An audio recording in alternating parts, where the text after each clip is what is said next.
नमस्कार, मैं वसंत रावल ज्योतिष विद्या ज्ञान चैनल के अंदर आज मैं आपको बताने आया हूं षोडशांश कुंडली का अध्ययन कैसे किया जाता है। जन्म कुंडली के अंदर हम लोगों को जब चौथे भाव का अध्ययन करना होता है और हम लोगों को देखना होता है कि व्यक्ति को मकान का सुख, वाहन का सुख, प्रॉपर्टी का सुख कैसा प्राप्त होगा, कितना प्राप्त होगा और व्यक्ति कितनी लग्जरियस लाइफ जिएगा। तो ये सारी बातों का अध्ययन करने के लिए हम लोगों को सबसे पहले जन्म कुंडली के अंदर चौथे भाव का अध्ययन करना होता है।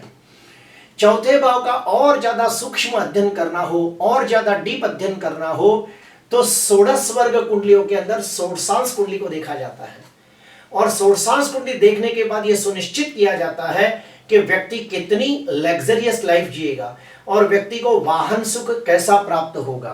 तो आइए देखते हैं षोडशांश कुंडली के कौन से भाव से क्या क्या देखा जाता है। सबसे पहला षोडशांश कुंडली के पहले भाव से यानी कि लग्न भाव से देखा जाता है आप खुद। षोडशांश कुंडली के दूसरे भाव से देखा जाता है कि व्यक्ति ड्राइविंग करते समय उसकी नजर कितनी तेज होगी, उसकी नजर कितनी तीक्ष्ण होगी, ये दूसरे भाव से देखा जाता है। और दूसरे भाव से यह भी देखा जाता है कि व्यक्ति ड्राइविंग करते समय बातें करना पसंद करेगा या नहीं। ड्राइविंग करते समय उसे कुछ खाने की आदत तो नहीं होगी, जैसे कि कुछ लोग गुटखा खाते हैं, कुछ लोग सिगरेट पीते हैं, कुछ लोग दारू पीकर गाड़ी चलाते हैं, कुछ लोग भांग खाकर गाड़ी चलाते हैं, तो वो हमें दूसरे भाव से पता चलता है। षोडशांश कुंडली के तीसरे भाव से देखा जाता है गाड़ी का स्टीयरिंग और तीसरे भाव से यह भी देखा जाता है कि व्यक्ति की ड्राइविंग कैसी होगी। व्यक्ति गाड़ी धीमी चलाता होगा, मीडियम चलाता होगा या बहुत तेज चलाता होगा। मान लो तीसरे भाव में गुरु बैठा है तो हम कह सकते हैं कि व्यक्ति गाड़ी मीडियम चलाएगा और अगर तीसरे भाव में मंगल बैठा होगा तो हम कहेंगे कि व्यक्ति गाड़ी बहुत तेज चलाता होगा। तो इस प्रकार से हम तीसरे भाव से देखते हैं कि व्यक्ति की ड्राइविंग कैसी है। षोडशांश कुंडली के चौथे भाव से देखा जाता है कि व्यक्ति छोटी गाड़ी खरीदेगा या बड़ी गाड़ी खरीदेगा, व्यक्ति जूनी गाड़ी खरीदेगा या नई गाड़ी खरीदेगा, व्यक्ति सिंपल गाड़ी खरीदेगा या लग्जरियस गाड़ी खरीदेगा। षोडशांश कुंडली के चौथे भाव से यह भी देखा जाता है कि व्यक्ति छोटा मकान खरीदेगा या बड़ा मकान, जूना मकान खरीदेगा या नया मकान, व्यक्ति सादा मकान में रहेगा या फिर इंटीरियर किए हुए मकान में रहेगा। तो ये सारी बातें चौथे भाव से देखी जाती है। उसके बाद षोडशांश कुंडली के पांचवें भाव से देखा जाता है कि व्यक्ति गाड़ी चलाने का कितना शौकीन होगा, उसे ड्राइविंग करना कितना पसंद आएगा। उसके बाद षोडशांश कुंडली के छठवें भाव से देखा जाता है कि व्यक्ति को गाड़ी खरीदने के लिए लोन मिलेगी या नहीं और लोन लेना उसके लिए लाभकारी होगा या नहीं। ये सारी बातें छठवें भाव से देखी जाती है। षोडशांश कुंडली के सातवें भाव से देखा जाता है कि व्यक्ति अपनी गाड़ी पर्सनल यूज के लिए इस्तेमाल करेगा या सार्वजनिक कामों के लिए इस्तेमाल करेगा, क्योंकि सातवें भाव से डेली वेजेस भी देखा जाता है। तो ये भी देख सकते हैं कि व्यक्ति अपने बिजनेस के लिए गाड़ी का इस्तेमाल करेगा या नहीं, लोक जन कल्याण के लिए गाड़ी का इस्तेमाल करेगा या नहीं। षोडशांश कुंडली के आठवें भाव से देखा जाता है कि व्यक्ति को वाहन से अकस्मात के योग है या नहीं, वाहन अकस्मात में उसके हाथ पांव फ्रैक्चर होंगे या फिर उसकी जान को खतरा हो सकता है या नहीं, यह आठवें भाव से देखा जाता है। फॉर एग्जाम्पल षोडशांश कुंडली के चौथे भाव का स्वामी पीड़ित होकर अष्टम भाव के अंदर शनि, मंगल, राहु, केतु जैसे पाप ग्रहों के साथ पीड़ित होकर अष्टम भाव में बैठा हो और अगर चौथे भाव के स्वामी के ऊपर पाप ग्रहों की दृष्टि भी है तो हम कह सकते हैं कि व्यक्ति को वाहन अकस्मात में हाथ पांव का फ्रैक्चर हो सकता है या फिर अकस्मात के दरमियान मृत्युदायक कष्ट भोग सकता है। षोडशांश कुंडली के नवम भाव से पता चलता है कि व्यक्ति जो गाड़ी खरीद रहा है वो गाड़ी उसके लिए लकी साबित होगी या नहीं। अगर षोडशांश कुंडली के अंदर चौथे भाव का स्वामी और नौवें भाव का स्वामी स्वगृही, मित्र क्षेत्री, उच्च का होकर केंद्र में त्रिकोण में या फिर दूसरे 11वें भाव में बैठकर आपस में युति प्रत्युति या दृष्टि योग बनाते हो, तो हम कह सकते हैं कि व्यक्ति जो गाड़ी खरीदेगा वो उसके लिए बहुत ही लकी साबित होगी और वो गाड़ी लेकर वो तीर्थ यात्रा में पे भी काफी बार जाएगा। सोरसांस कुंडली के 10वें भाव से देखा जाता है कि व्यक्ति गाड़ी खरीदने के बाद उसका समाज में मान सम्मान यश जस कीर्ति प्रतिष्ठा बढ़ेगी या नहीं, वाहन खरीदने के बाद उसे समाज के अंदर पद की प्राप्ति होगी या नहीं, ये सारी बातें 10वें भाव से पता चलती है। और ये भी पता चलता है कि व्यक्ति अपनी गाड़ी लेकर अपनी नौकरी धंधा या अपने कार्य क्षेत्र में जाएगा या नहीं।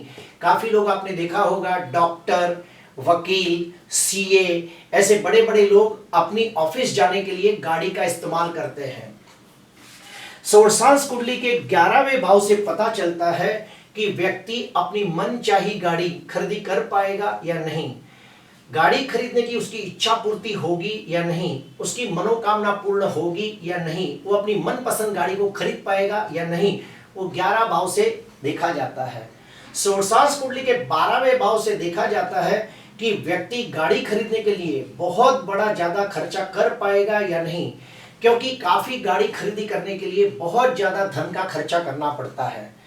महंगी गाड़ी जैसे कि Audi BMW Mercedes land cruiser जैसी महंगी गाड़ी खरीदने के लिए जरूरत से ज्यादा धन का खर्चा करना पड़ता है और 12वां भाव मजबूत होगा तो ही ऐसे व्यक्ति महंगी गाड़ी खरीद पाते हैं।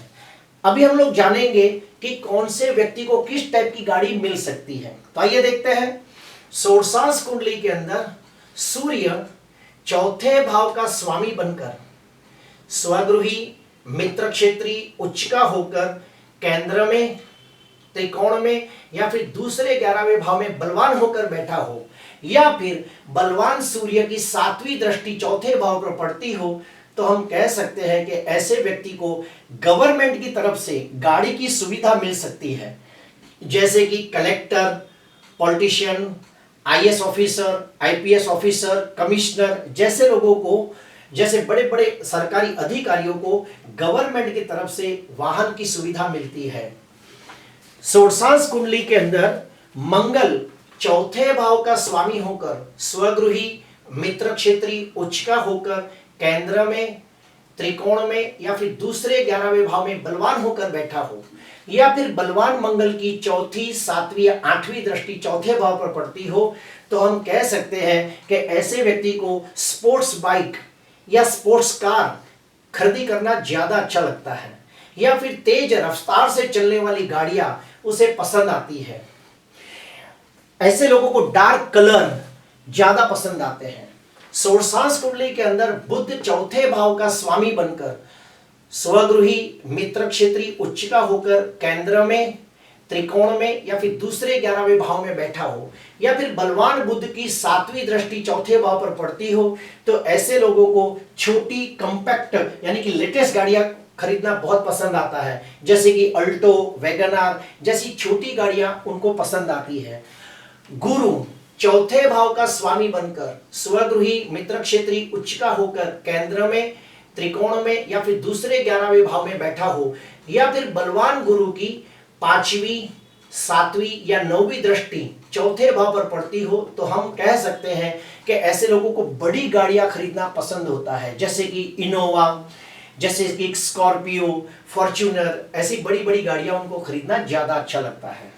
उसी प्रकार शुक्र चौथे भाव का स्वामी होकर स्वगृही मित्र क्षेत्री उच्च का होकर केंद्र में त्रिकोण में या दूसरे 11वें भाव में बैठा हो, तो ऐसे लोग बहुत ज्यादा महंगी गाड़ी खरीदते हैं। जैसे कि ऑडी BMW लैंड क्रूजर, हाँ, ऐसी सब गाड़ियां खरीदते हैं। और आखिरी चौथे भाव का स्वामी बनकर शनि स्वगृही मित्र क्षेत्री उच्च का होकर केंद्र में त्रिकोण में या दूसरे 11वें भाव में बैठा हो, या फिर बलवान शनि की 3री 7वीं या 10वीं दृष्टि चौथे भाव पर पड़ती हो, तो हम कह सकते हैं ऐसे व्यक्ति को सेकेंड हैंड गाड़ी खरीदने के योग ज्यादा बनते हैं, या फिर वो लोग बहुत सस्ती गाड़ियां खरीदते हैं। राहु में भी ऐसा माना गया है कि अगर राहु बलवान हो चौथे भाव पर, तो ऐसे लोग भी बहुत ज्यादा लग्जरियस गाड़ियां खरीदना पसंद करते हैं। आज के लिए बस इतना ही। आपको अच्छा लगा हो तो जरूर लाइक करना, सब्सक्राइब करना। नमस्कार।